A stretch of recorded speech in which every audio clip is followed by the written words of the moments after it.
السلام علیکم جی. وعلیکم السلام. صاحب تاسو خپل تعارف وکړئ ته کومې پارټۍ نه تعلق لرئ او اوسه پورې څه تاسو عہده باندې کار کړی دی؟ زما تعلق پیپل پارټۍ سره دی او د UC 11 چیرمن یم.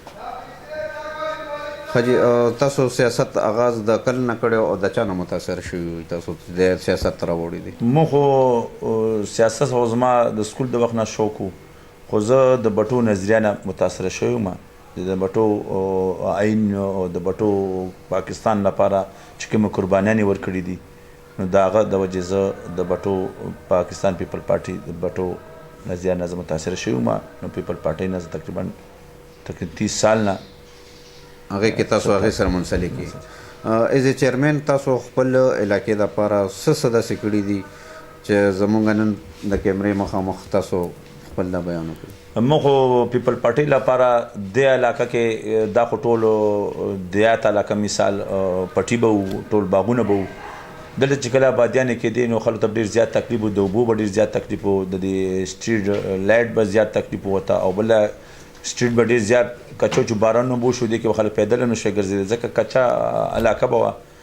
نو د دې چې څونه د ګلبال نمبر 4 او د حافظ آباد او دغه علاقو چرچاپېره چې UC 11 ګورئ دې کې د ټولې کوڅې زموږ د پیپل پارټۍ د فنډ نه او د NGOs نه دا پخې کړي دي او ټویل هم باقاعده لګولي دي. ښه دا راته ووایي چې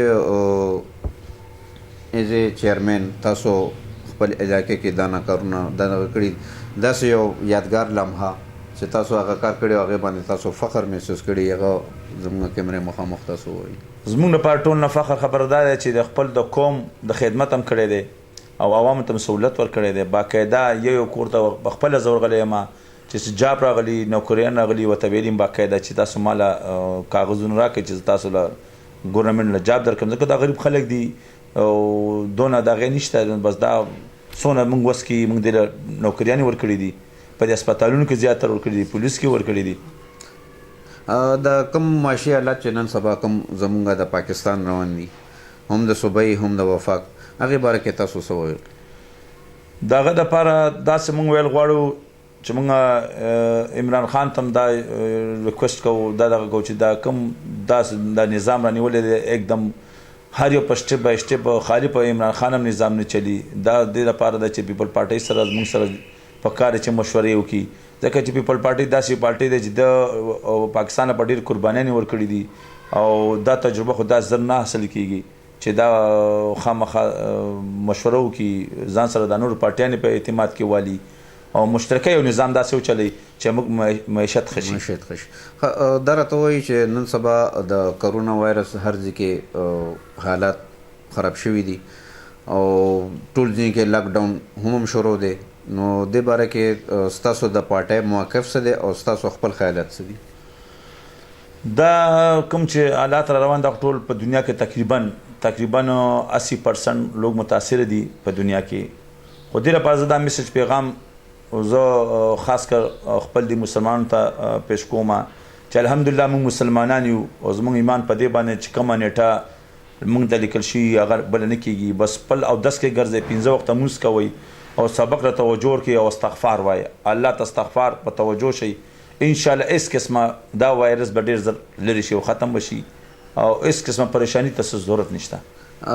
موږ را روان دی جي 23 مارچ تاسو ته پته ده پاکستان قرارداد منظور شوی. دې باره کې خپل قوم ته او خپل د علاقې عوامو ته څه میسج ورکول غواړئ؟ 23 مارچ لپاره دا زه عوامو ته پیغام ورکوم لکه نور سال چې کوم طریقه کار و هغه بیل شان دی او دا سکل چې کوم طریقه کار دی ځکه چې اوس دا کورونا وایرس چې کوم راغلی دی هر سړی پریشانه دی دا به څه کیږي او دې لپاره دا یم چې ښه طریقې سره منع وکړئ او الله ته توجه شئ او استغفار توبه وباسئ او په خپل مونځ اودس کې ګرځئ چې الله پاک دا کوم نظام په موږ باندې دغه کړی دی ظلم روان دی په دنیا کې چې دا الله موږ معاف کړي او دا کورونا وایرس دا کوم دغه عذاب دی دا موږ نه لرې کړي. شکریہ جی، ډېره مهرباني.